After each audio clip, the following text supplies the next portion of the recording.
The math that decides your financial future was already done before you got your first job. You didn't see it or agree to it, but you've been living with the result ever since.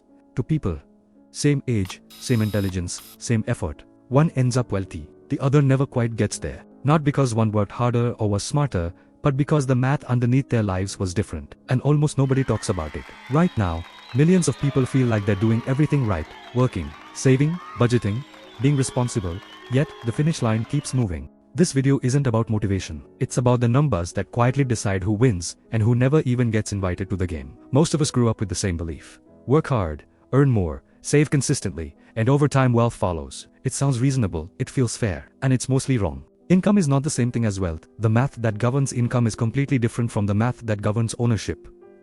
Here's the first silent rule. Money that comes from labor behaves differently than money that comes from capital. If you work for money, your income moves in a straight line. Hours worked, salary earned, taxes applied, expenses paid. Linear math. But money that owns things, businesses, assets, land, equity, moves exponentially. It compounds, it accelerates, it feeds on time. And time is not evenly distributed. Imagine two people. Person A earns $60,000 a year and saves 10% every year, no breaks. Person B earns less at first, but owns a small asset, growing at 8% annually. After 10 years, person A has discipline, person B has leverage.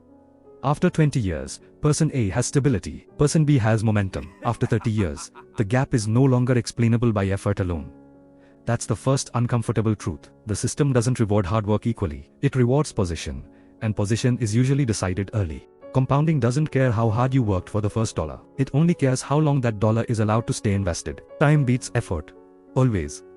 Someone who invests $5,000 at 25 and never adds another dollar can outperform someone investing $10,000 a year starting at 40. Not because they're really smarter, but because time did the heavy lifting. Here's where things get uncomfortable. Most people don't access compounding early, not because they don't want to, but because they can't afford to. Rent eats the early years.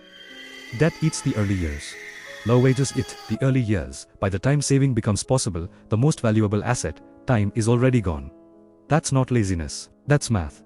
Now add inflation. Inflation punishes people who hold cash and rewards people who hold assets. Money sitting in a bank account quietly loses value. Money sitting in assets often rises with inflation. So the same force making groceries more expensive is also making asset owners richer.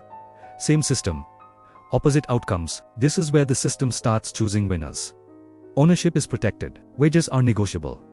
When inflation rises, companies raise prices. Owners benefit. Workers ask for raises and wait. Sometimes they get them. Often they don't. Even when wages rise, they usually lag behind asset growth. That gap compounds. Now add debt. Debt isn't just personal failure. Structurally, it's a tool used by institutions to grow and by individuals to survive. Good debt is cheap, long-term, and used to acquire assets. Bad debt is expensive, short-term, and used to cover living costs. People with assets borrow at low rates. People without assets borrow at high rates. Same word, different math. One accelerates wealth. The other slows escape. That's why two people with the same salary can end up in completely different financial universes. One pays interest, the other earns it. Now, the biggest myth of all. Income level determines wealth. It doesn't. Cash flow determines comfort. Ownership determines power.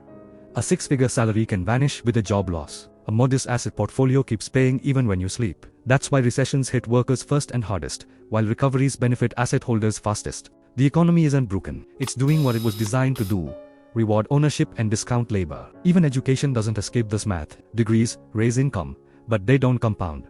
Credentials don't create leverage. That's why highly educated people can still feel financially stuck, running faster on the same treadmill. Zoom out globally, and the same math applies. Countries that own capital and production grow faster than those that supply labor and resources. Capital flows upward from workers to owners, renters to landlords, borrowers to lenders.